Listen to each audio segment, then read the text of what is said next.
رات کو جب اماں نے ابو کو بھائی کے بارے میں بتایا تو انہوں نے کہا، عابد کی ماں وہ اب کمانے لگا ہے، اس کے لیے اپنی خواہش بیان کرنے کا حق رکھتا ہے۔ اس لڑکی کی محبت میں اس نے اپنا تعلیمی مستقبل تباہ کر لیا، پھر وہ اس کو کیسے بھول یا چھوڑ سکتا ہے؟ تم سومیا کو ساتھ لے کر چلی جاؤ، اگر وہ لوگ ہاں کرتے ہیں تو ابھی بات پکی کر کے منگنی کر دیتے ہیں، شادی سومیا اور صوبیہ کے بعد ہی کر دیں گے۔ ابھی انکار کر کے بیٹے کو ناراض کرنے کی ضرورت نہیں کہ شادی تو بہرحال ان کی کرنی ہی ہے۔ اماں چپ چاپ سوچتی رہیں، کوئی جواب نہیں دیا کہ ان کا دل جانے کو مانتا ہی نہیں تھا، مگر جب ابا نے ان کو سوچوں میں گم دیکھ کر پھر سے سمجھایا تو جانا مجبوری بن گیا۔ اگلے روز عابد بھائی رکشہ لائے اور سومیا اماں کو خود لڑکی والوں کے گھر کے باہر تک چھوڑ کر خود اسی کے رکشے میں واپس چلے آئے، اور اماں دروازے پر دستک دیے بغیر سومیا کو لے کر گھر کے صحن میں چلی گئیں کہ گھر کا دروازہ کھلا تھا۔ صرف لڑکی کی بھابھی اپنے 2 بچوں کے ساتھ صحن میں موجود تھی۔ اماں وہیں دوسری چارپائی پر اس کے سامنے بیٹھ گئیں اور ہلکی پھلکی بات چیت کے بعد اماں نے اپنے آنے کا مقصد بیان کیا تو لڑکی کی بھابھی نے بتایا، 3 ماہ پہلے ایک اچھا رشتہ ملنے پر فرح کی شادی کر دی تھی، اور 1 ماہ پہلے تو وہ اپنے شوہر کے پاس خود بھی کویت چلی گئی ہے۔ آپ نے آنے میں بہت دیر کر دی۔ اماں کو یہ سن کر دل ہی دل میں بہت خوشی ہوئی۔ انہوں نے فوراً جانے کی اجازت چاہی، جبکہ سومیا کو لڑکی کی شادی کا سن کر ازحد افسوس ہوا تھا کہ بھائی نے کہا تھا وہ فرح کے بغیر وہ دکھ سے سوچ رہی تھی۔ آپ آئے ہیں تو چائے تو پیتے جائیں۔ لڑکی کی بھابھی بے حد اچھی عورت تھی۔ اس کی ضرورت نہیں، ہم ابھی ابھی ناشتہ کر کے آئے ہیں، اماں نے کہا اور خدا حافظ کہہ کر ان کے گھر سے نکل آئیں۔ باہر آتے ہی اماں نے آسمان کی طرف دیکھ کر کہا، اللہ تیرا شکر ہے۔ پھر انہوں نے سومیا سے کہا، جانتی ہو جب میں گھر سے چلی تھی تو سوچا تھا کہ اللہ کرے لڑکی کی منگنی یا شادی ہو چکی ہو، اور وہی ہوا۔ سومیا میں نے تمہیں بتایا تو تھا، تمہاری خالہ جان کہتی تھی نا لڑکی اچھے کردار کی نہیں، جب بھی تمہارے بھائی کا انتظار کرنے کی بجائے اچھا رشتہ ملنے پر اس نے شادی کر لی۔ اچھا ہوا سانپ بھی مر گیا اور لاٹھی بھی بچ گئی۔ سومیا کو اماں کی یہ باتیں اچھی نہیں لگ رہی تھیں، مگر وہ چپ تھی۔ وہ گھر آئی تو عابد بھائی صحن میں ٹہل رہے تھے۔ سومیا کو بھائی پر ازحد افسوس ہوا، یہ سوچ کر کہ جب ان کو پتہ چلے گا کہ ان کی محبت کسی اور کی ہو چکی ہے تو ان کے دل پر کیا گزرے گی۔ اس کا دل چاہا اماں کو روک دے کہ وہ بھائی کو یہ دکھ دینے والی بات نہ بتائیں، مگر قبل اس کے کہ وہ اماں کو کچھ کہتی، اماں نے عابد بھائی کے قریب رکتے ہی ان کی آنکھوں میں دیکھتے بغیر کسی تمہید کے بڑی بے رحمی سے کہا، عابد 3 ماہ پہلے لڑکی نے شادی کر لی۔ اماں کا بات کرنے کا انداز ایسا تھا جیسے لڑکی نے خود عابد بھائی کو چھوڑ کر کورٹ میرج کر لی ہو، اور 1 ماہ پہلے وہ کویت چلی گئی۔ لڑکی کی بھابھی نے بتایا ہے۔ عابد ان کے جلدی آنے پر حیران ہوئے تھے اور دل میں سوچا کہ کہیں کچھ غلط نہ ہو گیا ہو، اور وہی ہوا تھا۔ وہ اماں کی بات سن کر کتنی ہی دیر گمسم کھڑے خلا میں گھورتے رہے تھے، اور پھر ایک لفظ بھی منہ سے نکالے بغیر اپنے روم میں چلے گئے، مگر جلدی واپس آئے۔ اب ان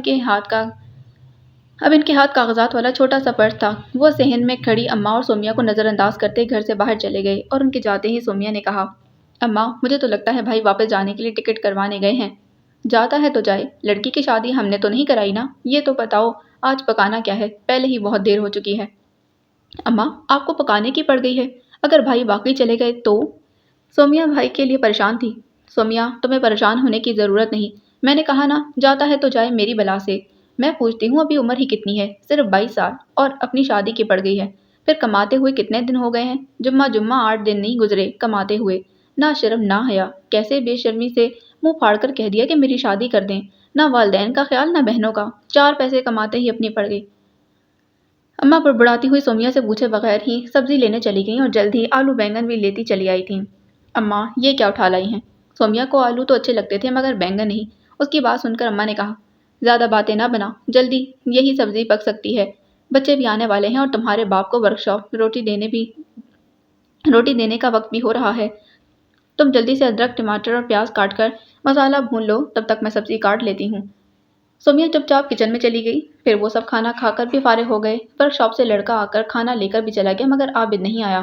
رات ابو آئے تو اماں نے بتایا کہ لڑکی شادی کر کے کویت اپنے شوہر کے پاس جا چکی ہے، اور بیٹا آپ کا مارے صدمے کے اسی وقت کا کاغذات والا پرس لے کر گھر سے نکلا، ابھی تک آیا نہیں، لگتا ہے واپسی کی ٹکٹ کروا کر ہی آئے گا۔ لڑکی نے اگر شادی کر لی ہے تو اس میں ہمارا کیا قصور؟ ابو کو بھی لڑکی کی شادی کا سن کر دکھ ہوا تھا، لیکن ان کو یقین نہیں تھا کہ اس بات کو جواز بنا کر عابد واپس چلا جائے گا۔ اماں دکھ سے کہتی رہیں، بڑا حوصلہ ہوتا ہے ماں باپ کا، جو کھلا پلا کر اپنا تن من دھن اولاد پر نثار کر دیتے ہیں، اور اولاد پیسے کماتے ہی اپنا سوچنے لگتی ہے۔ ابو نے کوئی جواب نہ دیا، حقہ پیتے رہے اور عابد کا سوچتے رہے جو ابھی تک آیا نہیں تھا۔ رات گئے۔ جب عابد بھائی گھر آئے تو سب گھر والے سو چکے تھے، صرف سومیا ہی جاگ رہی تھی۔ ہلکی سی دستک کی آواز سن کر وہ بھاگ کر آئی تھی اور پورے کا پورا دروازہ کھول دیا۔ عابد بھائی اندر آ گئے، پھر سومیا سے بغیر کوئی بات کیے وہ اپنے روم کی جانب بڑھے۔ تو سومیا بجائے اپنے روم میں جانے کے بھائی کے پیچھے ان کے روم میں ہی چلی آئی تھی۔ عابد بھائی کاغذات والا پرس دیوار گیر الماری میں رکھ رہے تھے تو سومیا ان کو دیکھتے ہوئے پوچھنے لگی، کھانا لاؤں آپ کے لیے؟ بھوک نہیں ہے، انہوں نے مختصر سا جواب دیا اور واش روم میں چلے گئے۔ سومیا ان کے باہر آنے تک کمرے کے وسط میں کھڑی رہی۔ عابد بھائی باہر آئے اور سومیا کو کھڑے دیکھ کر صرف اتنا کہا، تم گئی نہیں ابھی؟ جا رہی ہوں۔ سومیا روم سے نکل کر سیدھی کچن میں آئی، بھائی کے لیے ٹرے میں کھانا لگایا، پھر پانی کی بوتل ساتھ لیے وہ دوبارہ روم میں آئی تھی۔ عابد بھائی بستر پر بیٹھ چکے تھے۔ سومیا نے ان کے سامنے کھانا رکھا تو انہوں نے نرمی سے کہا، سومی، میں نے کہا تھا نا کہ مجھے بھوک نہیں۔ پھر بھی بھیا کھانا آپ کو کھانا پڑے گا، ہم نے آپ کی بات ماننے سے انکار تو نہیں کیا تھا نا، ہم تو پوری محبت سے آپ کے لیے رشتہ لے کر گئے تھے۔ اب یہ آپ کی قسمت کی لڑکی شادی کر کے کویت جا چکی ہے، آپ کو میری قسم کھانا کھا لیں ورنہ میں رو دوں گی۔ اور عابد بھائی چپ چاپ کھانا کھانے لگے۔ ان کو کھاتے دیکھ سومیا چائے بنانے چلی گئی۔ جب تک وہ چائے لے کر آئی تب تک عابد کھانا کھا چکے تھے۔ سومیا نے ان کو چائے دی اور انہوں نے بھی بغیر کچھ کہے مگ تھام لیا تھا۔ سومیا بھی وہیں ان کے قریب بیٹھ گئی تھی۔ وہ پوچھنا چاہ رہی تھی کہ بھائی سارا دن کہاں رہے، مگر پوچھنے کی نوبت ہی نہ آئی تھی۔ چائے کے سپ لیتے عابد بھائی نے خود ہی بتا دیا، سومیا، میں واپسی کا ٹکٹ کروانے گیا تھا اور اب پرسوں شام کی فلائٹ سے واپس جا رہا ہوں، شاید کبھی نہ لوٹ کر آنے کے لیے۔ یہ سنتے ہی سومیا رونے لگی تھی۔ اس کو تو پہلے ہی شک تھا کہ بھائی واپسی کا ٹکٹ کروانے گئے ہیں۔ عابد بھائی نے اس کے رونے کی پرواہ کیے بغیر کہا، میں تمہاری کیفیت سمجھتا ہوں، مگر سومی، کچھ باتیں انسان کے اپنے اختیار میں نہیں ہوتی۔ اب اس شہر میں ایک پل رکنے کا دل نہیں چاہتا جہاں وہ نہیں ہے۔ ہم دونوں نے آخری ملاقات میں قسم کھائی تھی، وہ میرے بغیر کسی سے شادی نہیں کرے گی، نہ میں اس کے علاوہ کسی سے شادی کروں گا۔ وہ لڑکی تھی، لڑکیاں کمزور ہوتی ہیں اور مجبور بھی، شاید اسی لیے اس نے شادی کر لی، مگر میں مرد ہوں، نہ مجبور نہ کمزور۔ میں اسی قسم کو نبھاؤں گا، کبھی شادی نہیں کروں گا اور نہ ہی کبھی لوٹ کر اس شہر میں آؤں گا۔ اب تم برتن اٹھاؤ اور جاؤ، مجھے سخت نیند آ رہی ہے، سارا دن مصروف گزرا۔ کہہ کر انہوں نے ہاتھ سے جانے کا اشارہ کر دیا تھا۔ حالانکہ آج کی رات تو نیند آنے کا سوال ہی پیدا نہیں ہوتا تھا کہ آج کی رات تو عمر بھر کے لیے ہجر کا آغاز کرنے والی پہلی رات تھی۔ سومیا بھائی کا موڈ دیکھ کر چپ چاپ برتن اٹھا کر چلی آئی تھی۔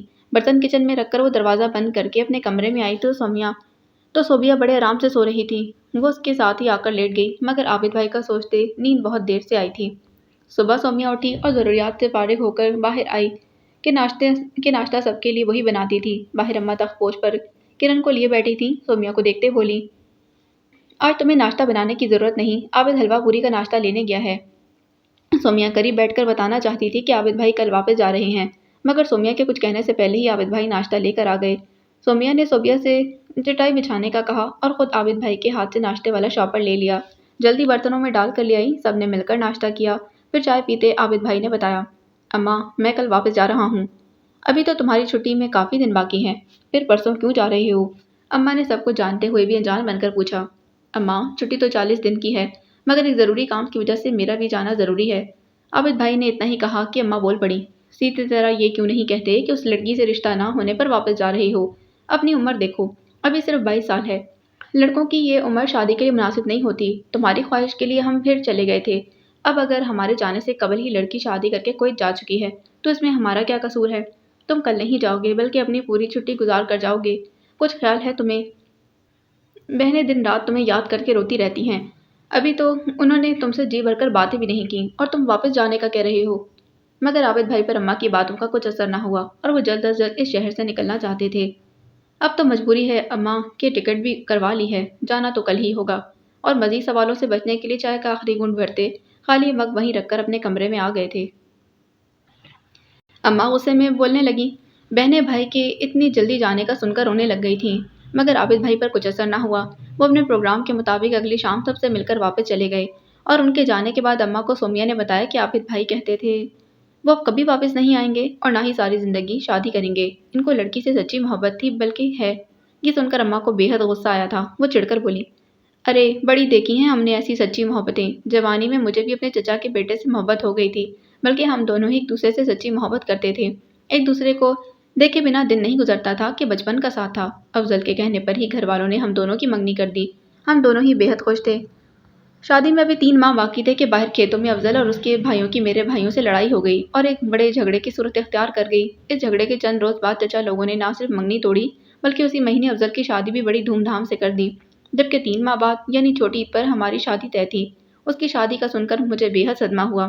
میں سمجھتی تھی غصے میں آ کر گھر والوں نے شادی کر دی ہے کہ چچی تو بے حد تیز عورت تھی، وہ مجبور ہو گیا ہوگا، انکار نہ کر سکا، مگر اب میں کیا کروں؟ میں اس کو یاد کر کے دن رات روتی رہتی اور سوچتی کہ میری جدائی میں اس کی کیا حالت ہوتی ہوگی۔ پھر ہوا یہ کہ اس کی شادی کے ایک ماہ بعد خاندان کی ایک تقریب میں میرا اسے سامنا ہو گیا اور میں اس کو دیکھ کر حیران رہ گئی۔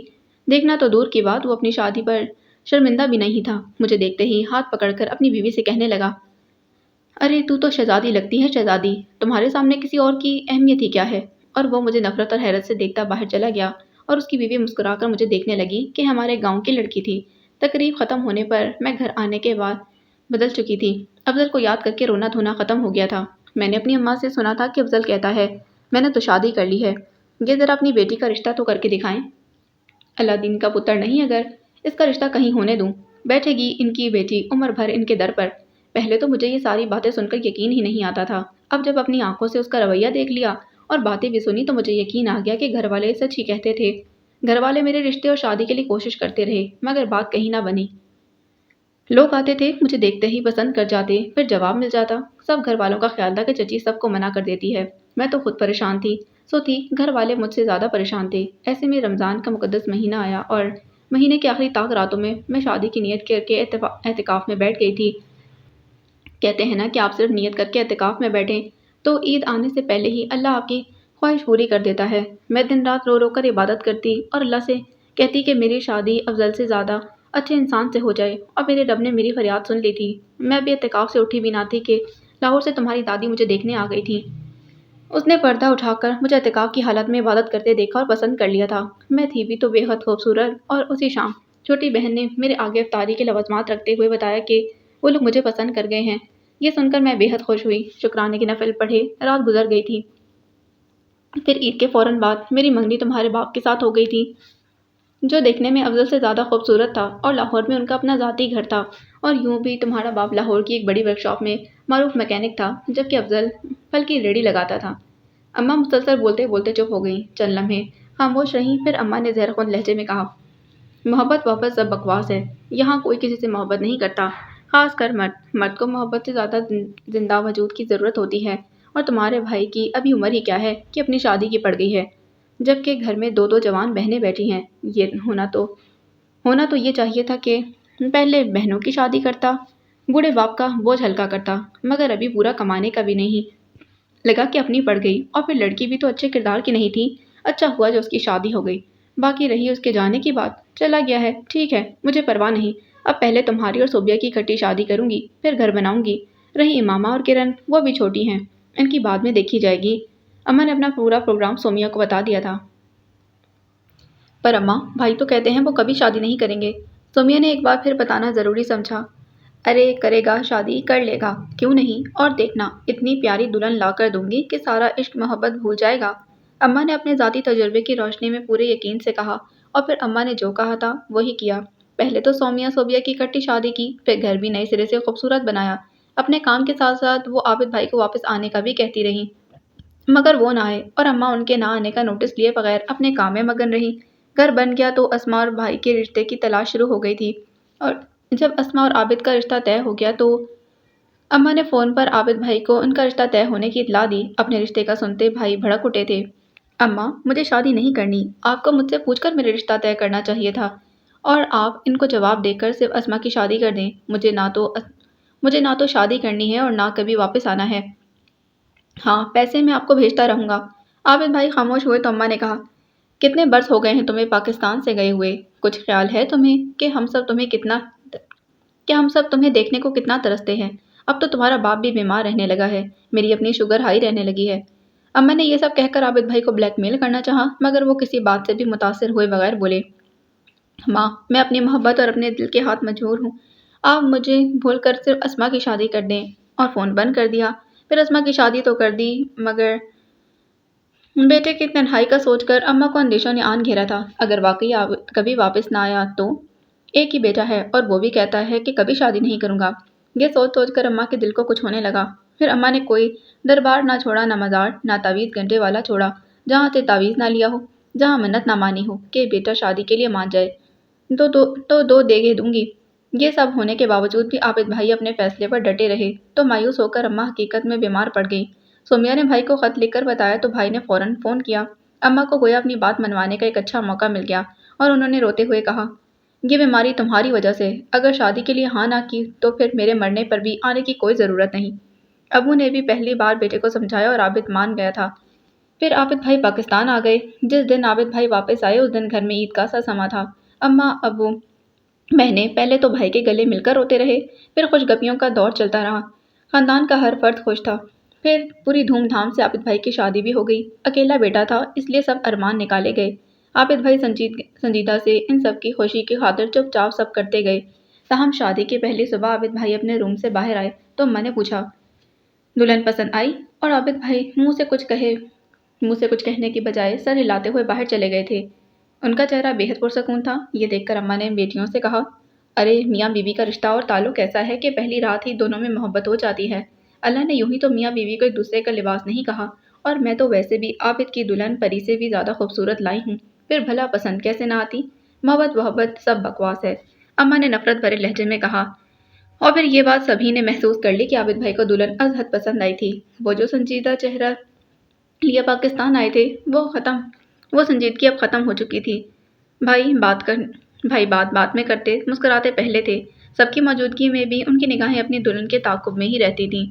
اچھی طرح پتہ تھا اماں تو بقرہ عید پر قربانی کا گوشت محلے کے ہر نئے اور پرانے کرایہ داروں کو بھی پہلے سے بھجواتی تھیں، اور اصل محلے داروں کو گوشت بعد میں ملتا۔ وہ اپنی کزن کے ساتھ خالہ میرا کے گھر آئی اور نسرین کو چاول دینے کے بعد پوچھا، تم لوگوں کے اوپر والے پوشن میں کرایہ دار آئے ہیں کیا؟ اماں نے تاکید کی تھی، ان کو بھی چاول دے کر آنا، اور تم نے مجھے بتایا بھی نہیں، اوپر والا حصہ کرائے پر دے دیا؟ کرایہ دار ہی نہیں، دور کے رشتے دار بھی ہیں ماں کے، اور یہ ایسی اہم بات نہیں جو تمہیں ضرور بتائی جائے۔ خیر اب تم جاؤ۔ اس نے امامہ کو اوپر جانے کا اشارہ کیا۔ امامہ اوپر آئی تو ذہن میں کوئی بھی نہیں تھا۔ نسرین لوگوں کا گھر تو کافی بڑا تھا، مگر اوپر ایک بڑا سا کمرہ تھا۔ سردی اور گرمی میں چرپائی اور دیگر سامان رکھنے کو یعنی اسٹور کے طور پر یہ کمرہ استعمال ہوتا تھا، اور اب اس کمرے کو کرایہ دار کو دے دیا گیا تھا۔ امامہ نے دیکھ دروازے پر پردہ لٹک رہا تھا۔ امامہ نے ذرا سا پردہ ہٹاتے ہوئے آواز دی، خالہ جی، اور یہ جی منہ میں ہی رہ گیا تھا۔ چھت والا لڑکا کھڑا اس کو دیکھ رہا تھا، اور وہ شاید امامہ کا منتظر بھی تھا کیونکہ اس کا رخ دروازے کی سمت ہی تھا۔ یہ چاول، امامہ ہکلائی۔ اس کے وہم و گمان میں بھی نہیں تھا کہ اندر کمرے میں چھت والا لڑکا ہوگا، اور وہ بھی اکیلا۔ لڑکے نے امامہ سے بڑی شرافت سے چاولوں والی پلیٹ پکڑ کر پیچھے کارنر پر رکھی اور پھر کہا، بہت تڑپایا ہے دور دور رہ کر تم نے مجھے، اب آئی ہو تو قسمت سے کم از کم میرے جینے کا سامان تو کرتی جاؤ۔ امامہ ہکا بکا اس کی شکل دیکھتی رہ گئی۔ اتنی جرأت، اور وہ بھی بغیر کسی تعلق کے۔ مارے غصے کے وہ کھول اٹھی۔ لڑکے کو بھی شاید معلوم تھا وہ اکیلی نہیں، اسی لیے آئی لو یو کہتے ہوئے اس نے امامہ کو چھوڑ دیا تھا۔ اتنا وقت نہیں تھا کہ وہ اپنے غصے کا کھل کر اظہار کرتی اور رسوائی اٹھاتی۔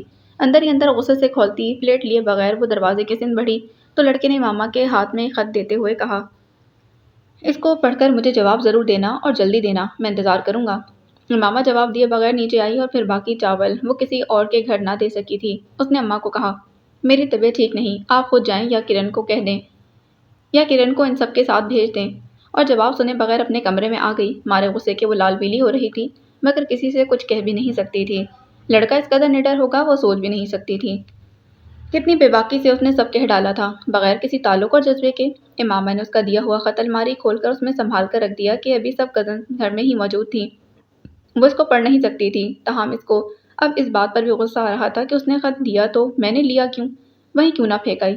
پھر اسی شام جب اس کی سب کزنز اپنے اپنے گھر چلی گئیں تو امامہ نے سونے سے پہلے خط نکال کر پڑھا، میری اپنی امامہ، سلام محبت، میرا نام خرم ہے، میں اپنی اماں کا ایک ہی بیٹا ہوں۔ پہلے ہم لوگ گجرانوالہ میں رہتے تھے، مگر اب کام کی تلاش میں اماں کو لیے لاہور آیا ہوں۔ میں نے میٹرک تک پڑھا ہے، میرے والد بچپن میں ہی فوت ہو گئے۔ میٹرک کرنے کے بعد وسائل نہ ہونے کی وجہ سے نہ چاہتے ہوئے بھی مجھے تعلیم کو خیر بات کہنا پڑا۔ اچھا موٹر مکینک ہوں۔ مجھے اس گھر میں آئے تیسرا دن ہے۔ جب میں نے پہلی بار تمہیں چھت پر دیکھا، تم چھت پر کپڑے ڈال رہی تھی، میں تمہیں دیکھتا رہا، مجھے تم بہت اچھی لگ رہی تھی، اور میں نے اس لمحے محسوس کیا کہ مجھے تم سے سچی محبت ہو گئی ہے۔ تمہاری قسم میں جھوٹ نہیں کہہ رہا، اور یہ بھی تو ہو سکتا ہے کہ تمہیں بھی مجھ سے محبت ہو چکی ہو۔ دیکھا تو پہلی بار تم نے بھی بہت غور سے تھا مجھے۔ خیر میں تو اس وقت اپنی کہہ رہا ہوں امامہ، میرا یقین کرو، اس گزرے ہوئے ایک ماہ کے سبھی دن اور راتوں میں میں نے خوب سوچ سمجھ کر فیصلہ کیا ہے کہ میری شادی ہوگی تو صرف تم سے، ورنہ میں ساری زندگی شادی نہیں کروں گا۔ یاد رکھنا جو کہتا ہوں وہ کرتا بھی ہوں۔ گو کہ آج کل میں بیکار ہوں، مگر جب سے تمہیں دیکھا ہے ساری پریشانی بھول گیا ہوں۔ ہر پل تمہیں سوچتے ہوئے گزرتا ہے۔ سارا وقت چھت پر صرف یہ سوچ کر کھڑا رہتا ہوں کہ شاید تمہاری ایک جھلک دیکھ سکوں۔ میں نے نسرین سے باتوں ہی باتوں میں تمہارا نام پوچھ لیا تھا۔ سوائے نام کے میں تمہارے بارے میں اور کچھ نہیں جانتا۔ تم کیا کرتی ہو مجھے بتاؤ۔ مجھے معلوم ہے کہ تم شادی شدہ نہیں، ہاں منگنی شدہ ہو سکتی ہو، مگر منگنی کی مجھے پرواہ نہیں، کیونکہ اگر منگنی ہو بھی چکی ہے تو میں خود ختم کروا دوں گا۔ خط کا جواب ضرور لکھنا اور جلدی لکھنا، میں انتظار کروں گا۔ ہاں دن میں ایک بار چھت پر آ جایا کرو تو تمہاری بہت مہربانی۔ وسلام۔ اب صرف تمہارا خرم۔ وہ خط پڑھ کر امامہ بھڑک اٹھی۔ اس کو یوں محسوس ہوا جیسے کسی نے اس کے پورے جسم پر پیٹرول چھڑک کر آگ لگا دی ہو۔ وہ 7 یا 8 برس کی تھی جب عابد بھائی ملک سے باہر چلے گئے تھے۔ باپ ایک بڑی ورکشاپ میں موٹر مکینک تھا جس کو مناسب تنخواہ ملتی تھی، اور جب عابد بھائی ملک سے باہر چلے گئے تو گھر کے حالات مزید بہتر ہو گئے۔ اماں اور کرن کا اسکول تو گھر کے قریب ہی تھا، مگر کالج گھر سے کافی دور تھا۔ مگر وہ کبھی کالج یا بس وین میں نہیں گئی تھی۔ اب وہ اکثر ورکشاپ سے کسی نہ کسی گاڑی میں گھر آتے تھے، اور صبح ورکشاپ سے اب وہ کسی لڑکے کو گاڑی دے کر بھیج دیتے کہ وہ امامہ کو کالج سے گھر چھوڑ جاتا۔ امامہ ان گاڑیوں کو ذاتی گاڑی ہی تصور کرتی تھی، یا پھر ایکسیڈنٹ میں آئی ہوئی کوئی گاڑی خرید لیتے اور ان کو خود بنا کر 2-3 ماہ استعمال کرنے کے بعد فروخت کر دیتے۔ اس کی سب سہیلیاں یہی سمجھتی تھیں کہ اس کا تعلق بے حد خوشحال خاندان سے ہے، اور امامہ نے خود بھی کسی کو بتانے کی زحمت نہیں کی تھی کہ وہ ایک معمولی موٹر مکینک کی بیٹی ہے۔ اس کے پاس ہمیشہ کافی پیسے رہتے تھے۔ ابو جو روزانہ کے دیتے وہ اپنی جگہ، اس کے علاوہ عابد بھائی سے بھی ہر ماہ پاکٹ منی ملتی تھی، اور اماں سے بھی وہ کچھ لے لیتی تھی۔ کالج کی کینٹین میں وہ سب سہیلیوں سے زیادہ خرچ کرتی تھی۔ سب سہیلیوں پر اس کی عمارت کا خوب رعب تھا۔ اس کا مشغلہ مووی اور ٹی وی ڈرامے دیکھنا تھا۔ 3-4 خواتین کے پرچے ہر ماہ خریدنا، ان کو پڑھنا، اچھے اچھے لباس بنانا اور پہن کر سب کو دکھانا۔ میوزک تو اس کا جنون تھا۔ گھر کے کام کاج میں وہ ذرا کم ہی ہاتھ بٹاتی تھی۔ اماں کہتی رہتی، ارے آگے پیچھے نہیں تو چھٹی والے دن ہی کوئی ہاتھ پاؤں ہلا لیا کرو۔ اماں چھٹی والے دن کپڑے دھوتی ہوں نا، یہ کوئی کم تو نہیں، سارے ہفتے میں ایک چھٹی ہوتی ہے، اس دن بھی مجال ہے جو آپ آرام کرنے دیں۔ گھر کی صفائی ستھرائی کے لیے ایک نوکر رکھ لیں۔ کالج کی پڑھائی پہلے ہی بہت سخت ہے اور اب اکیڈمی بھی جانا ہوتا ہے۔ امامہ نے تفصیل بتائی تو اماں نے گھر کی صفائی کے لیے ایک لڑکی لگا لی تھی، مگر ساتھ یہ بھی جتایا، تمہاری تینوں بہنوں نے بھی پڑھا ہے، مگر پڑھائی کے ساتھ ساتھ وہ گھر کے کام بھی کرتی تھیں، اور تمہارے رسالے پڑھنے، فلمیں ڈرامے دیکھنے اور گانے سننے سے ہی فرصت نہیں۔ اماں نے کہا تو امامہ تنک کر بولی، بڑی باجی، چھوٹی باجی اور آپا نے پڑھا ہی کتنا ہے۔ باجی نے 8 پاس کر کے چھوڑ دیا، چھوٹی باجی میٹرک میں فیل ہو گئی تو پڑھائی چھوڑ دی، آپا نے پورا میٹرک کر لیا تو کون سا تیر مار لیا، بھائی ایف اے میں 3 بار فیل ہوئے، جبکہ میں تو ایف اے میں اچھے مارکس لے کر پاس ہوئی تھی۔ آپ کو کیا پتا کالج کی پڑھائی کتنی سخت ہوتی ہے، آپ نے تو اسکول کا منہ ہی نہیں دیکھا۔ بس زیادہ زبان چلانے کی ضرورت نہیں، فلاں نے یہ کیا، فلاں نے وہ کیا۔ کرن تم سے کتنی چھوٹی ہے، وہ ابھی سے گھر کے کام کرتی ہے، اکثر اسکول سے گھر آ کر گھر کے کام وہ کرتی ہے، صفائی وغیرہ بھی، تم تو شروع سے ہی کام چور ہو۔ اماں نے بھی وضاحت سے کہا۔ اب کے جواب دینے کے بجائے وہ چپ رہی کہ یہی سچ تھا، اس کا واقعی گھر کے کام کاج کرنے کو دل نہیں چاہتا تھا۔ کالج میں اس کی سب سہیلیاں فری پیریڈ میں جب بھی اکٹھی ہوتی تو کوئی اپنے منگیتر کا ذکر کرتی، کوئی اپنے کزن کا، تو کوئی اپنے محبوب کا۔ ان سب کی باتیں سن کر وہ تصور میں کھو جاتی تھی۔ وہ اپنی سب بہنوں میں سب سے زیادہ خوبصورت تھی، مگر ابھی تک اس نے کسی سے محبت نہ کی تھی۔ تعلیم میں بھی وہ سب بہن بھائیوں میں آگے رہی تھی۔ وہ کالج میں پڑھ رہی تھی اور کالج کی زندگی کا اپنا ہی ایک رنگ تھا۔ در حقیقت کالج آ کر امامہ نے پہلی بار اس شخص کے بارے میں سوچا جس کے ساتھ اس کی شادی ہونا تھی، اور سوچا بھی اس وقت جب اس کی سہیلیوں نے پوچھا کہ اس کی منگنی ہو چکی ہے۔ جب امامہ نے بتایا نہیں تو انہوں نے پوچھا، کیا تم کسی سے محبت کرتی ہو؟ اس کا جواب پھر وہی تھا کہ نہیں، مگر امامہ نے یہ ہرگز نہیں بتایا کہ اس کے تصور میں ایک فلمی ہیرو سے ملتا جلتا شخص ضرور ہے، بے حد خوبصورت اور امیر، بہت پڑھا لکھا بھی، جو ابھی تک اس کو ملا نہیں، مگر دل ہی دل میں وہ اس کی منتظر ضرور تھی۔ مگر سوچا کیا تھا اور ہوا کیا تھا؟ امامہ نے ایک بار پھر خط پڑھا، اس کے پرزے پرزے کر ڈالے، اندر کی آگ پھر بھی سرد نہ ہوئی تھی۔ وہ جب بھی مووی دیکھتی تو سوچتی تھی، ایک دن میری زندگی میں کوئی ایسا شاندار شخص ضرور آئے گا جو اس سے انتہائی محبت کرے گا، اور اب آیا بھی تو وہ بے حد غصے میں کھولتی اپنے روم میں ٹہلتے ہوئے خرم کو برا بھلا کہنے لگی تھی، میں تو رسائل میں پڑھی ہوئی کہانیاں اور دیکھے گئے ڈرامے اور فلمی ہیرو سے ملتے جلتے شخص کی منتظر تھی، اور یہ، امامہ نے بے حد ناگواری اور نفرت سے سوچا، یہ تو میرے حسن اور تعلیم کی توہین ہے۔ کوئی فقیر 2 ٹکے کا کرایہ دار اور معمولی موٹر مکینک مجھ سے محبت کرے، اور پھر ذلیل انسان نے کتنی جرأت کر ڈالی۔ وہ اپنے روم میں ٹہلتی ہوئی اس کو برا بھلا کہتی رہی۔ خط کے پرزے پرزے کرنے کے باوجود غصہ ختم نہیں ہو رہا تھا۔ اس کا جی چاہتا تھا کہ ابھی جا کر خرم کو زندہ جلا دے۔ ذلیل محبت کرتے وقت اپنی اوقات بھول گیا۔ میں بہت اچھا موٹر مکینک ہوں۔ یہ بات لکھی جیسے بہت بڑا بزنس مین یا تاجر تھا یا کسی اچھے عہدے پر فائز تھا۔ فقیر ذلیل، پتہ نہیں وہ کتنی رات گئے تک اس کو گالیاں دیتی رہی، کوستی رہی، پھر بے بس اور تھک ہار کر بستر پر گر گئی تھی۔ اگلی صبح دیر سے جاگی۔ کرن اسکول جا چکی تھی اور اماں تخت پوش پر بیٹھی سبزی بنا رہی تھیں۔ امامہ کو دیکھ کر انہوں نے کہا، آج اپنا ناشتہ تمہیں خود ہی بنانا ہوگا۔ جی اچھا، کہہ کر امامہ نے پوچھا، بھائی بھابھی اٹھ گئے ہیں کیا؟ ان کے لیے بھی ناشتہ بنانا ہے؟ یہ امامہ نے اس لیے پوچھا تھا کہ سب سے آخر میں وہ دونوں ہی اٹھتے تھے اور اکثر ان دونوں کا ناشتہ امامہ ہی بناتی۔ اماں یا تو اس وقت سبزی لینے جا چکی ہوتی یا پھر محلے کا چکر لگانے کہ محلے والوں کی روز خیریت معلوم کرنا اماں اپنا فرض سمجھتی تھیں۔ خاص کر کے نسرین کے گھر تو ضرور ہو کر آتی۔ آج ان کا ناشتہ بنانے کی ضرورت نہیں، وہ جلدی اٹھے تھے کیونکہ تمہاری بھابھی کو میکے جانا تھا، وہ ناشتہ کر کے چلے گئے۔ اماں نے مٹر چھیلتے ہوئے کہا تو امامہ کچن میں چلی آئی۔ رات قیمہ آلو پکائے تھے، ابھی بھی تھوڑا سا سالن بچا ہے، یا پھر بطور خاص اماں نے اس کے لیے بچایا تھا کہ اس کو آلو قیمہ بےحد پسند تھا۔ امامہ نے ایک طرف چائے کا پانی رکھا اور دوسری طرف توا، درمیانی چھوٹے چولہے پر فریج سے 2 انڈے نکال کر بوائل کرنے کے لیے رکھے۔ یوں پراٹھا، انڈا، چائے ایک ساتھ تیار ہوا۔ امامہ نے انڈے کے چھلکے اتار کر سالن میں ڈال دیے۔ چائے فلاسک اور ٹرے میں ناشتہ لگا کر اماں کے پاس آئی، وہیں ان کے قریب بیٹھ کر ناشتہ کرنے لگی۔ ابھی اس نے ایک نوالا ہی لیا ہوگا کہ ایک عورت دستک دیتی ہوئی اندر چلی آئی۔ اماں نے اس کو دیکھتے ہی بڑی محبت اور مربت سے کہا، ارے آئیں آئیں۔ وہ قریب آنے پر اماں نے اس عورت کو اپنے قریب تخت پوش پر ہی بٹھا دیا تھا۔ بیٹھیں۔ اور عورت نے اماں کے قریب بیٹھ کر ہاتھ میں پکڑی پلیٹ ان کے سامنے رکھتے کہا، آپ کی بیٹی کل چاول دینے گئی تھی، تب میں گھر نہیں تھی۔ میرا بیٹا بتا رہا تھا کہ سیڑھیوں میں ہی چاول والی پلیٹ اس کو دیکھ کر فوراً واپس چلی گئی۔ میں نے سوچا میں خود جا کر پلیٹ دے آؤں اور یاد رکھنے پر شکریہ کہتی آؤں۔ اوف، اس قدر جھوٹ! امامہ نے چونک کر اس عورت کو دیکھتے سوچا، پھر غصے سے سر جھٹک کر ناشتہ کرنے لگی تو اماں نے کہا، امامہ ناشتہ کرنے کے بعد خالہ کے لیے چائے بنا لانا اور اس میں زہر ڈال کر لے آنا۔ امامہ نے اس کے بیٹے کا رویہ سوچتے ہوئے نفرت سے سوچا، آپا چائے رہنے دیں، آج خرم دیر سے اٹھا تھا نا، اسی لیے ابھی ناشتے سے فارغ ہوئی ہوں۔ اس عورت نے جلدی سے کہا، پھر خود ہی بتانے لگی، پہلے ہم لوگ گجرانوالہ میں رہتے تھے، میرے سسرال والے اور میکے والے وہیں کے رہنے والے ہیں۔ میری شادی ہوئی، شوہر بے حد اچھا تھا، پر انہونی ہو گئی۔ ابھی میری گود میں دوسرا بچہ تھا جب میرا شوہر ایک ایکسیڈنٹ میں مارا گیا۔ یہ صدمہ میرے لیے بہت بڑا تھا۔ شادی کو بھی سال ہی کتنے ہوئے تھے، پھر بچے بھی 2 ہی تھے، ایک بیٹی ایک بیٹا، کہ میں بیوہ ہو گئی۔ ماں باپ فوت ہو چکے تھے، بھائی اپنے گھروں والے ہو گئے تھے، بہن کوئی تھی نہیں، لیکن میرا دیور بہت اچھا تھا۔ اس نے مجھے گھر سے نکالنے کی بجائے نہ صرف گھر میں رکھا بلکہ پوری عزت اور احترام سے اپنے گھر میں رکھا۔ گو کہ مجھے سب نے کہا کہ دوسری شادی کر لو، اتنی لمبی عمر تنہا کیسے بسر کرو گی، بچے بڑے ہو کر بھی اتنے اپنے نہیں بنتے، مگر میں نے کسی کی نہ مانی اور دوسری شادی سے انکار کر دیا۔ وقت گزرنے لگا، میں شوہر کے غم کو دل میں چھپا کر اپنے بچوں کے ساتھ ہنسی خوشی زندگی گزارنے لگی، مگر ابھی اللہ تعالیٰ کو میری اور آزمائش کرنی تھی۔ بیٹی بیٹے سے بڑی تھی، 10 سال کی ہوئی تو ایک روز اچانک بخار ہوا جو بعد میں بگڑ گیا اور وہ فوت ہو گئی۔ وہ عورت بات ادھوری چھوڑ کر رونے لگی۔ اماں نے اظہار افسوس کرنا ضروری سمجھا، وہ مالک ہے جو چاہے کرے، اس کے کاموں میں کون دخل دے سکتا ہے، ہم مجبور اور بے بس بندے۔ یہ سن کر وہ عورت اپنے دوپٹے کے پلو سے آنسو پوچھتے بولی، ہاں یہی سوچ کر تو شکوہ نہ کیا کہ اس کی دی ہوئی چیز تھی، اس نے لے لی، پھر شکوہ کیسا؟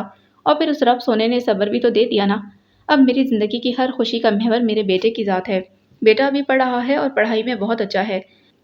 میرے بیٹے نے میٹرک میں پورے گجرانوالہ شہر میں اول پوزیشن حاصل کی ہے اور وہ مزید آگے پڑھنا چاہتا تھا، مگر میرے دیور نے کہا کہ وہ مزید پڑھائی کا خرچہ نہیں اٹھا سکتا۔ اب خرم کوئی ہنر سیکھے۔ اصل میں میرے دیور کے اپنے بھی تو 9 بچے ہیں، 5 بیٹیاں اور 4 بیٹے۔ میں نے اپنے دیور کی بات مان لی کہ اس کے اپنے گھر کے خرچے بھی تو زیادہ تھے۔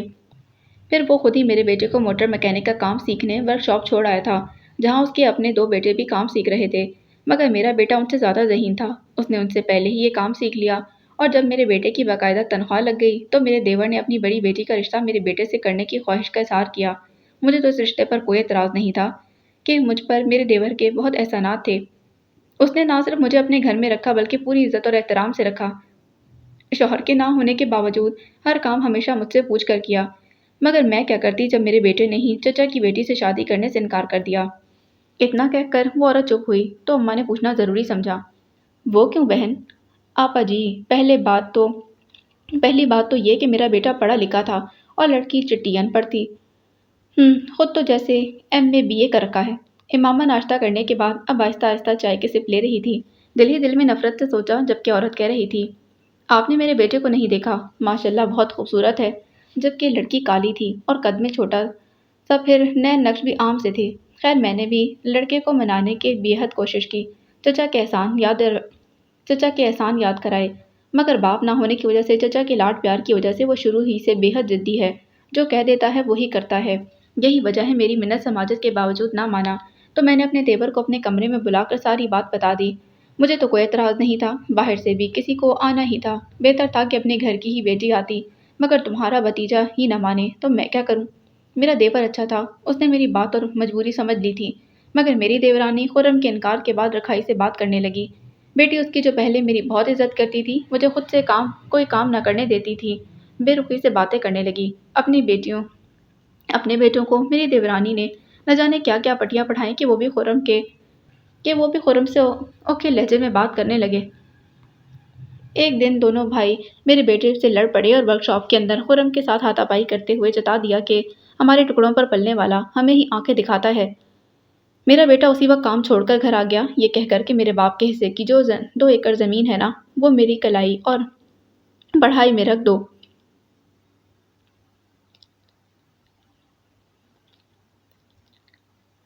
میرا بیٹا اسی وقت کام چھوڑ کر گھر آ گیا، یہ کہہ کر کہ میرے باپ کے حصے کی 2 ایکڑ زمین جو ہے نا، وہ میری کھلائی اور پڑھائی میں رکھ لو، اور چچا کے آنے سے پہلے ہی مجھے لے کر یہاں آ گیا، اور اب یہاں گھر میں بیکار بیٹھا ہے۔ گھر تو اپنوں کا ہے، کرایہ چند ماہ بعد دے دوں گی تو کوئی بات نہیں، مگر گجرانوالہ میں میرے بیٹے جیسا کوئی موٹر میکینک نہیں، اور یہاں لاہور میں کوئی اس کو پوچھتا ہی نہیں۔ میں کہتی ہوں بیٹا اب بھی کچھ نہیں بگڑا، ہم واپس چلے جاتے ہیں، پر آپا وہ بہت ضدی ہے، مانتا ہی نہیں۔ عورت چپ ہوئی تو اماں نے کہا، اے بہن، اگر تمہارا بیٹا موٹر مکینک ہے تو اب تمہیں پریشان ہونے کی ضرورت نہیں، میرا شوہر بھی موٹر مکینک ہے، میں آج ہی اسے کہتی ہوں کہ وہ ضرور کہیں نہ کہیں تمہارے بیٹے کو لگوا ہی دے گا، ہو سکتا ہے اپنی ورک شاپ میں ہی رکھ لے۔ اگر ایسا ہو جائے تو میں ساری زندگی تمہارا احسان یاد رکھوں گی۔ عورت نے کہا تو اماں محبت سے بولی، لو بھلا اس میں احسان کی کیا بات ہے، اگر انسان ہی انسان کے کام آتا ہے۔ اماں مزید کہانی سننے کے لیے وہاں نہیں بیٹھی تھی۔ امامہ مزید کہانی سننے کے لیے وہاں نہیں بیٹھی، برتن اٹھا کر کچن میں آئی اور منہ بناتے ہوئے سوچا کہ اماں کی یہ عادت کبھی نہیں بدلے گی، ہرے ہرے غیرے سے یوں ملتی اور باتیں کرتی ہیں جیسے صدیوں کی جان پہچان ہو۔ برتن صاف کرتے ہوئے بھی وہ اس عورت اور بیٹے کے بارے میں سوچتی رہی اور غصے سے کھولتی رہی۔ اگلی صبح وہ ناشتہ کرنے کے بعد اپنے لیے چائے بنانے لگی، جب اماں نے آواز دی، امامہ بیٹی 2 کپ چائے کے بنا دے۔ یہ سنتے ہی امامہ کا موڈ آف ہو گیا اور اس نے برا سا منہ بناتے سوچا، یہ صبح ہی صبح کون منہ اٹھا کر چلایا ہے۔ بہرحال چائے تو پھر بھی بنا کر دینی تھی۔ اس نے چائے بنا کر 2 کپوں میں ڈال کر پھر کپ ٹرے میں رکھ کر ڈرائنگ روم میں لے آئی تھی اور پردہ ہٹاتے اس کا موڈ آف ہو گیا۔ سامنے والے صوفے پر وہی بدمعاش لڑکا بڑے مؤدبانہ انداز میں ابا کے قریب بیٹھا تھا، اس کے والد دوسرے صوفے پر اماں کے قریب ہی بیٹھی اس کی والدہ دوسرے صوفے پر اماں کے قریب بھی بیٹھی تھی۔ امامہ دل ہی دل میں دانت پیستے ٹرے اماں کے قریب رکھ کر آ گئی تھی۔ اماں نے 1 کپ اٹھاتے کہا، امامہ یہ دوسرا کپ سامنے بھائی کو پکڑا دو۔ وہ کچھ بھی کہنے کی پوزیشن میں نہیں تھی، ہونٹ بھینچ کر خرم کے قریب آئی اور منہ سے کچھ کہنے کی بجائے ٹرے اس کے سامنے کی۔ ٹرے سے مگ اٹھاتے ہوئے اس نے امامہ کو دیکھا، پھر منہ سے کچھ کہنے کی بجائے بھویں اچکاتے گویا امامہ کا حال پوچھا۔ امامہ کا جی چاہا اس کے ہاتھ سے کپ چھین کر سارے کا سارا اس کے چہرے پر پھینک دے، مگر دوسروں کی موجودگی کا خیال کر کے ضبط کرتے ہوئے ٹرے لیے باہر چلی آئی تھی۔ جب کافی دیر بعد اماں اکیلی ہی باہر آئی تو امامہ نے دب کر پوچھا، اماں یہ سب کیا ہے؟ کیا ضرورت تھی اس بدمعاش لڑکے کو ابا سے ملوانے کی؟ توبہ کرو کیسی باتیں کرتی ہو، وہ تو بے حد شریف لڑکا ہے، بیچاری بیوہ ماں کا ایک ہی سہارا ہے۔ کل میں نے تمہارے سامنے ہی تو اس کی ماں سے کہا تھا کہ تمہارے ابا سے کہہ کر اس کو کسی ورک شاپ میں کام پر لگوا دوں گی۔ رات تمہارے ابا سے بات کی تو انہوں نے کہا کہ کہیں اور کیوں، خود ہماری ورک شاپ میں مکینک کی ضرورت ہے، تم صبح اس کو بلانا، میں بات کر کے دیکھتا ہوں، کتنا اچھا مکینک ہے۔ اب تمہارے ابا نے بات کی ہے تو اس کو ساتھ ہی لے کر گئے ہیں، اس میں ہمارا گیا ہی کیا ہے، اور کسی غریب کا بھلا بھی ہو گیا۔ اماں نے وضاحت کی، آپ کو تو پوری دنیا سے محبت اور ہمدردی ہے۔ امامہ اب کھل کر اماں کو تو اس لڑکے کی بدمعاشی کے بارے میں نہیں بتا سکتی تھی، اس لیے منہ ہی منہ میں بڑبڑاتی اپنے روم میں چلی آئی تھی۔ دوپہر کا کھانا پکنے تک باہر نہیں آئی۔ عابد بھائی بیوی کو ہنی مون پر لے گئے تھے، 1 ہفتے بعد واپس آئے تو اماں نے بھابھی کو گھر کے کام پر لگا دیا۔ جس دن بھابھی کو کام پر لگانا تھا اس دن گھر میں ایک چھوٹی سی تقریب کا اہتمام کیا گیا۔ کھانا تو سب بہنوں نے مل کر بنایا تھا، بھابھی نے صرف فرنی ہی بنائی تھی۔ ہنستے مسکراتے کھانا وغیرہ بھی کھا لیا گیا تھا تو بھائی اور بھابھی اپنے کمرے میں چلے گئے۔ سب بہنوں نے مل کر برتن دھوئے تو اماں نے اپنی بیٹیوں سے پوچھا، خاص کر سومیا سے، کہاں گئی تمہارے بھائی کی وہ شادی نہ کرنے کی قسم اور وہ جنونی محبت؟ اب دیکھو شادی کر کے کتنا خوش ہے۔ یہ محبت وغیرہ سب بکواس ہے، یہاں کوئی کسی سے محبت نہیں کرتا۔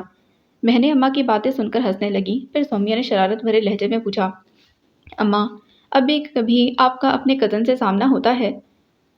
1000 بار ہوتا ہے۔ وہ اپنے بیوی بچوں کے ساتھ خوش ہے، میں اپنے شوہر اور بچوں کے ساتھ۔ میری شادی کے تھوڑے عرصے بعد ہی چچا کے بیمار ہونے پر دونوں خاندان میں صلح ہو گئی تھی، تاہم میں نے اس کو کبھی بلانا گوارا نہیں کیا، اور میں ہی کہتی ہوں نا کہ زندگی بے مول ہرگز نہیں، اس کو محض کسی ایک شخص کی نظر کر دیا جائے، ہم پر باقی رشتوں کا بھی حق ہوتا ہے۔ اب امامہ بتا رہی تھی، تمہارے بھائی نے بیماری کا بہانہ بنا کر مزید 1 ماہ کی چھٹی لے لی ہے، جبکہ پہلی بار آیا تھا تو اس لڑکی کی شادی کا سن کر بہنوں کو روتا چھوڑ کر پوری چھٹی گزارے بغیر ہی چلا گیا تھا۔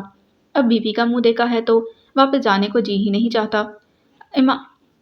اماں کی باتوں پر سب بہنیں ہنسنے لگیں اور اماں نے کہا، میں نے رشتے والی سے کہہ دیا ہے کہ اب امامہ کے لیے کوئی اچھا سا رشتہ تلاش کرے، مگر اماں ابھی تو میں پڑھ رہی ہوں اور BA مکمل کرنے سے پہلے مجھے ہرگز شادی نہیں کرنی۔ امامہ نے فوراً کہا اور اماں بولی، میں کون سا تمہیں کل ہی بیاہنے کی بات کر رہی ہوں؟ ارے اچھا رشتہ تلاش کرتے 1-2 سال تو لگ ہی جاتے ہیں، پھر 4-6 ماہ منگنی بھی چلتی ہے۔ یہ سن کر امامہ چپ رہی کہ بات سچ ہے۔ عابد بھائی چھٹی گزار کر واپس جا چکے تھے اور جاتے جاتے یہ کہہ گئے کہ اب کی بار چھٹی کی بجائے پکے پکے پاکستان آ جائیں گے۔ اب پرسوں سے امامہ کو کالج جوائن کرنا تھا، کالج کی چھٹیاں ختم ہو گئی تھیں۔ بھابھی عابد بھائی کے گھر سے جاتے ہی اماں سے اجازت لے کر چند روز اپنے میکے رہنے جا چکی تھیں۔ ناشتہ کرنے کے بعد امامہ نے سوچا، آج مشین لگا کر کپڑے ہی دھو لیے جائیں، کل یونیفارم پریس کر کے رکھ دوں گی۔ کرن میٹرک میں تھی اور اچھے مارکس لینے کے لیے سارا وقت پڑھائی میں ہی مصروف رہتی تھی۔ امامہ ابھی مشین میں پانی ڈال رہی تھی جب محلے کی ایک بچی نے آ کر پیغام دیا، امامہ باجی آپ کو نسرین باجی بلا رہی ہیں، وہ کہتی ہیں آپ فوراً آ جائیں، بہت ضروری کام ہے۔ ان سے کہو میں کپڑے دھو رہی ہوں، وہ خود آ جائیں۔ امامہ نے مشین میں صرف ڈالتے کہا۔ بچی چلی گئی مگر جلد ہی پھر واپس آئی اور کہا، باجی نسرین کہتی ہیں میں گھر میں اکیلی ہوں اور طبیعت بھی ٹھیک نہیں، آپ آئیں اور فوراً آئیں۔ یہ سن کر امامہ نے کہا، اچھا ٹھیک ہے تم جاؤ میں آتی ہوں۔ بچی چلی گئی تو امامہ نے مشین میں کپڑے ڈالے، پھر سبزی بناتی ہوئی اماں سے کہا، اماں نسرین کی طبیعت ٹھیک نہیں، اس نے بلایا ہے، میں اس کی بات سن کر جلدی آ جاؤں گی، مشین رک بھی جائے تو آپ کپڑے نہ نکالیں، میں خود آ کر نکال لوں گی۔ یہ کہہ کر وہ دوپٹہ لے کر چلی آئی تھی۔ نسرین کے گھر آئی تو وہ سامنے والے کمرے میں خواتین کا پرچہ لیے کرسی پر بیٹھی تھی۔ امامہ کو دیکھتے ہی اٹھی اور ہاتھ میں پکڑا ہوا پرچہ امامہ کو تھماتے مسکرا کر کہنے لگی، تم بیٹھو میں تمہارے لیے اچھی سی چائے بنا کر لاتی ہوں، باتیں پھر ہوں گی۔ مگر بلایا کیوں؟ بچی بتا رہی تھی تمہاری طبیعت ٹھیک نہیں، جبکہ تم اچھی بھلی ہو، چکر کیا ہے؟ امامہ نے گھٹتے ہوئے کہا، یار سب بتاتی ہوں، پہلے تمہارے لیے چائے تو بنا لاؤں، تمہیں میرے ہاتھ کی بنائی ہوئی چائے تو بہت پسند ہے نا؟ نسرین نے پھر کہا۔ امامہ نے تبتے کہا، کمینی میں نے کپڑے دھونے کے لیے مشین لگا رکھی ہے اور تمہیں شرارت سوچ رہی ہے۔ اچھا بہن چائے رہنے دو، وہ پھر کبھی صحیح، ابھی پلائے کس لیے ہے یہ بتا دو، تم آرام سے یہاں بیٹھو۔ نسرین نے ہاتھ پکڑ کر اس کو اپنی چیئر پر بٹھا دیا تھا، پھر کہا، کپڑوں کی فکر نہ کرو، میں تمہارے ساتھ چلی جاؤں گی تمہارا ہاتھ بٹانے کو، گو کہ میری بات بہت ضروری ہے، مگر پہلے چائے، جس کے لیے میں پانی کیتلی میں ڈال کر چولہے پر رکھ چکی ہوں، بس ابھی آتی ہوں، کہہ کر وہ کچن میں چلی آئی۔ امامہ بھی چیئر پر بیٹھی ہی تھی کہ اس وقت ساتھ والے کمرے کا درمیانی دروازہ کھلا اور اگلے ہی لمحے خرم اس کے سامنے تھا۔ خرم کو دیکھتے ہی امامہ تیزی سے اٹھ کر سامنے والے دروازے کی سمت بڑھی، مگر خرم نے بڑی پھرتی سے سامنے آتے امامہ کا راستہ روک لیا تھا۔ اوہ دھوکہ! امامہ نے دل ہی دل میں غصے میں کھولتے ہوئے سوچا، دھوکے سے بلایا ہے نسرین کی بچی نے مجھے، اب بچے گی نہیں ہے ذلیل لڑکی میرے ہاتھوں سے۔ پھر اس نے سامنے کھڑے خرم کو بغور دیکھا جو اس کو ہی دیکھ رہا تھا۔ گرے رنگ کے معمولی کپڑے کا سوٹ اس کے جسم پر تھا، موسم سرما کا تھا، جبکہ سوٹ عام سے باریک کپڑے کا جو گرمی کے موسم میں پہنا جاتا ہے، پاؤں میں گرے رنگ کی ربڑ کی چپل۔ اب پتہ نہیں یہ محض اتفاق تھا یا امامہ سے ملاقات کے لیے بطور خاص میچنگ تھی۔ اس بے وقوف نے سب سے اہم یہ کہ بالوں میں تیل ڈال کر خوب اچھی طرح برش کیا تھا۔ امامہ کو دل ہی دل میں ہنسی بھی آئی تھی، مگر ہنسی سے زیادہ غصہ آیا تھا۔ اس نے سوچا، اچھا تو اس فقیر کی منتظر تھی، یہ ٹھیک ہے کہ خوبصورت ہے، مگر اوقات کیا ہے؟ وہ چونک پڑی۔ خرم اس کو دیکھتے ہوئے بڑی محبت سے پوچھ رہا تھا، امامہ چند ہفتے پہلے میں نے تمہیں خط دیا تھا اور کہا تھا کہ مجھے اس کا جواب دینا، مگر تم نے جواب لکھنا تو دور کی بات چھت پر آنا بھی چھوڑ دیا۔ تمہیں شاید احساس بھی نہ ہو تمہیں ایک نظر دیکھنے کے لیے میں کیسے تڑپتا۔ تمہارا وہ خط پڑھے بغیر ہی میں نے پرزے پرزے کر ڈالا تھا۔ اب تم ہی بتاؤ کہ کس بات کا جواب چاہتے ہو؟ امامہ نے خرم کو گھورتے پوچھا۔ اب پھر اس کو یاد آیا تھا کہ اس نے کتنی بری حرکت کی تھی۔ اس دن تو امامہ کو ڈر تھا کہ نیچے سے اس کے پیچھے کزن نہ آ جائے، اس لیے خون کے گھونٹ پی کر چلی گئی تھی، مگر آج وہ خرم کی طبیعت اچھی طرح صاف کرنا چاہتی تھی، بلکہ اسے اچھی طرح اس کی اوقات بتا کر دل کی بھڑاس بھی نکالنا چاہتی تھی۔ تم نے جو تم نے وہ خط پڑھے بغیر ہی پھاڑ ڈالا؟ خرم نے تعصب سے اس کو دیکھا، پھر کہا، خیر اب میں زبانی بتا دیتا ہوں۔ میں نے لکھا تھا مجھے تم سے محبت ہے۔